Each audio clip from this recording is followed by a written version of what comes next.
जिस निकाह को कहा गया है कि भरी महफिलों में हो, भरी मजलिसों में हो, हमारे निकाह कहाँ होते हैं? बंद कमरों में होते हैं, जिसको कहते हैं गोपनगान, कहते हैं गोपनगान, समझते नहीं, उसमें होते हैं। तो बंद कमरे में 2 आदमी बैठो हो जाओ। हम एक शादी में गए, एक बड़े ऑफिसर थे हमारे दोस्त, क्लास फेलो थे, उनकी शादी में पहुंचे और हम तमाशा देखते रहे कि क्या हो रहा है। माशाल्लाह कश्मीर जैसे इलाकों में भी एसी लगे थे टेंटों में, और बारात के इस्तकबाल के लिए 500 आदमी खड़ा था। 100 गाड़ियां बारात में पहुंची थी, 2 आदमी गाड़ी में, एक गाड़ी में 2 आदमी बैठा हुआ था।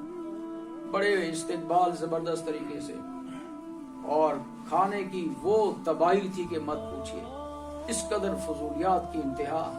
और आखिर में यहाँ तक हुआ कि बारात को खाने से फारिग कर दिया, अब तैयारी हो गई, अब कहते हैं जी चलो निकलो, निकालो लड़की को रुखसती।